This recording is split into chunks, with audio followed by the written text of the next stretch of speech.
수업 시작했습니다. 안녕하십니까? 네. 자, 졸다가 전철을 한 코스 지나쳐 버렸어요. 다시 돌아오느라고 10분이 좀 늦었습니다. 자, 죄송합니다. 다시는 안 졸겠습니다. 자, 우리 지난 시간에 여러분들 조세 총론에 대해서 첫 시간 여러분들 수업해드렸었죠? 예, 자, 오늘은 여러분들 교재 251페이지를 보도록 하겠습니다. 자, 교재 251페이지에 보시면은 이번에 납세무 성립, 확정, 소멸이라는 게 지금 나와 있을 거예요. 자, 그래서 우리 지난 시간에 조세에 대해서 간단하게 개념 정리를 했으니까 오늘은 세금의 진행 방식에 대해서 몇 가지 용어들을 좀 정리를 좀 하도록 하겠습니다. 잘 들으셔야 돼요. 자, 우리가 세금을 내야 할 의무를 우리는 무슨 의무라고 해요? 그렇죠. 세금을 내야 할 의무를 납세 의무라고 하는데, 자, 이 납세 의무는 그냥 진행되는 게 아니라요, 일정한 절차를 거쳐서 진행합니다. 일단 성립이 돼야 되고요. 성립이 되면 확정을 시켜야 되고, 확정이 되면 언젠가는 반드시 소멸을 시켜야 돼요. 요 세 가지 과정을 거쳐서 우리 납세 의무는 진행이 된다라고 보시면 되는데, 자, 성립, 글자 그대로 납세 의무가 생기는 시점을 이야기하는 거예요.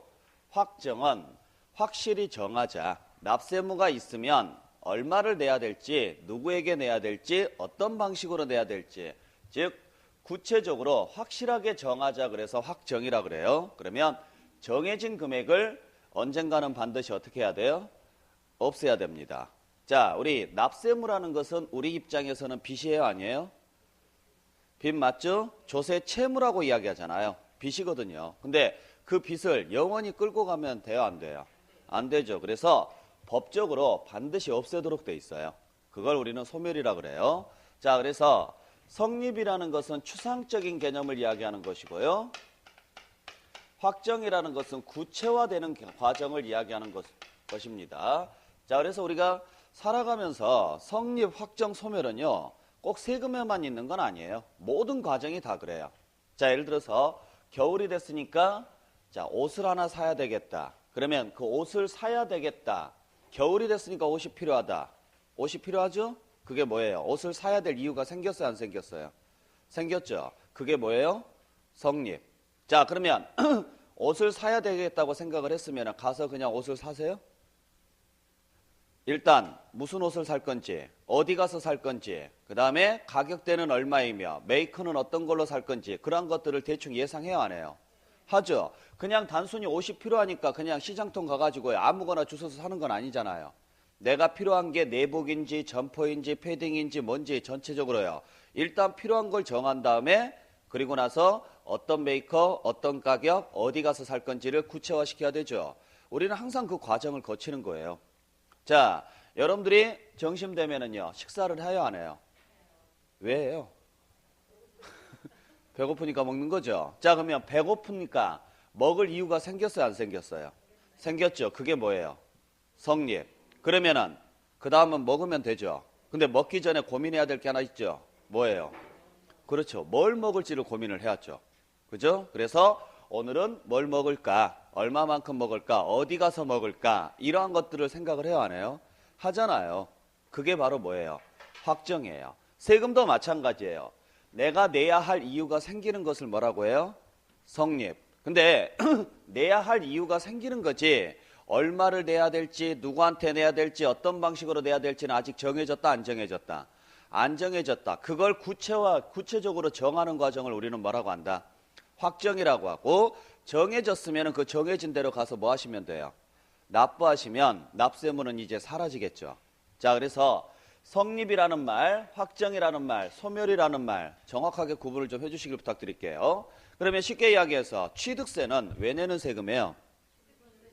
취득했으니까 내는 세금이죠. 그러면은 취득을 했으니까 취득세를 내야 된다면 언제 취득세를 내야 되느냐, 요게 문제가 생기는 거죠. 자, 그래서 일단 무슨 행위가 있어야 돼요?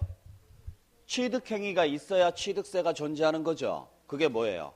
성립이에요. 자, 일단은 취득을 해야 돼요. 그러면 취득세가 뭐가 됐다? 성립됐다. 그러면 취득을 했으니까 이제 누구에게 얼마를 어떤 방식으로 내야 할지를 정해야죠. 그걸 내가 정하는 건 아니에요. 법률에 정해져 있어요. 그렇게 해서 법률에 정해진 방식대로 그걸 뭐 하시면 돼요? 납부하시면 내가 내야 될 취득세는 사라지는 거죠. 자, 그래서 우리가 성립은 세금을 판단하는 시점이며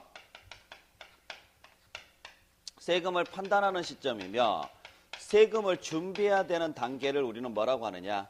성립이라고 이야기합니다. 자, 그래서 제일 먼저 우리가 확인해야 될 것은 무엇부터 확인하셔야 되느냐면 납세무가 언제 성립하는지부터 알아야 돼요. 왜냐하면 이건 판단 시점이 되면서 준비 단계가 되기 때문에 성립 시기를 모르면 세금 자체가 아예 구분이 안 되는 거예요. 자, 그래서 여러분들 교재 보시게 되면은 제일 처음에 나와 있는 게 뭐부터 나와 있어요? 성립 시기부터 나와 있죠? 자, 그래서 지방세 납세의무 성립 시기, 또 다음 장에 보시면은 국세의 납세의무 성립 시기에서 나와 있을 겁니다.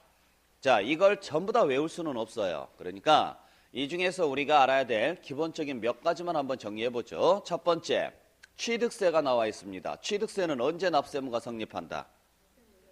과세 물건을 뭐 하는 때? 취득하는 때. 취득세니까 단순해요. 취득세니까 뭐 하는 때? 취득하는 때입니다. 아셨죠? 그 다음에 등록면허세는 두 개의 세금이 통합된 거예요. 등록세하고 면허세가 통합이 돼서 등록면허세라 그래요. 근데 그 중에 우리가 알아야 될 것은 등록에 대한 부분만 알면 됩니다. 그래서 기억본에 보니까요. 등록에 대한 등록면허세라고 나와 있죠. 언제 납세의무가 성립한다? 등기 또는 등록을 하는 때. 자, 그래서 이렇듯 취득세는 취득하는 때, 등록면허세는 등록하는 때. 자, 이렇듯 어떤 행위가 있어서 내는 세금은 그냥 그때 세금을 준비하시면 돼요. 그러니까 취득세니까 당연히 뭐 할 때예요? 취득했을 때. 등록세니까 당연히 뭐예요? 등록할 때. 되게 쉬워요. 아셨죠? 자, 그러면 이때 납세의무가 성립이 된다. 그러면 뒤집어서 이야기하면 취득을 하지 않거나 등록을 하지 않게 되면 납세의무는 존재한다, 안 한다? 안 하는 거예요. 그러면은 어느 시점을 취득 시점으로 볼 것이며 어느 시점을 등기 시점으로 볼 것이냐, 그런 것들을 구체적으로 알아야 되죠. 그건 나중에 여러분들이 이제 본세 들어가면은 그때 배울 내용이고요. 일단은 기본 개념만 알고 계시면 돼요. 자, 그러면은 취득을 해서 이제 가지고 있습니다. 가지고 있는 동안에 우리가 매년 내야 되는 세금이 뭐예요? 재산세죠. 재산세는 왜 내는 세금? 재산이 있으니까 내는 세금이에요. 근데 중요한 건 취득세처럼 어떤 행위가 있어서 내는 거예요? 아니죠. 그러니까 어떤 행위가 없고 그냥 단순히 가지고 있으면서 내는 세금이다 보니까 판단하는 시점이 따로 정할 수가 없어요. 없단 말이에요. 그래서 판단 시점을 법률로 정해놨습니다. 이 시점을 기준으로 판단하자. 그래서 세 번째, 재산세는 언제 납세의무가 성립한다? 그날을 무슨 날이라고 한다? 과세 기준일. 과세 기준일. 아시겠죠? 자, 그러니까 재산세는 이제부터 재산이 있으니까 낸다가 아니에요. 정확히 표현하셔야 돼요. 6월 1일에 재산이 있을 때 내는 세금이 바로 뭐다? 재산세다. 그렇게 알고 계셔야 돼요. 아셨죠? 자, 그래서 재산세를 판단하는 기준점은 언제다? 6월 1일이다. 취득세를 판단하는 기준점은요? 취득하는 때고, 등록면허세를 판단하는 기준점은요? 등기 등록하는 때라는 거죠. 자, 그리고 이러한 재산이 너무 많으면 다시 한번 내야 되는 재산세가 있어요. 그걸 뭐라고 해요? 종합부동산세라고 한다고 그랬죠. 그러면 종합부동산세가 만들어진 이유가 뭐예요? 종부세 취지가 뭐예요? 부동산 과다 보유를 억제하기 위해서 만들어 놓은 제도가 종합부동산세입니다. 그러면 부동산을 얼마나 가지고 있는지를 먼저 알아야 되죠?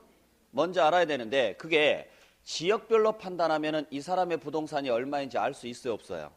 없죠. 그래서 종합부동산세는 국가 전체를 하나로 놓고 보고 판단해요. 그래서 지방세가 아니라 국세로 가 있어요. 종합부동산세가. 자, 그러면 문제는요. 그 종합부동산세를 판단하려면 이 사람의 재산이 얼마인지를 알아야 되는데 그것도 전국적으로 알아야 되죠. 왜냐하면 한쪽 지역에 재산을 몰아서 가지고 있는 사람이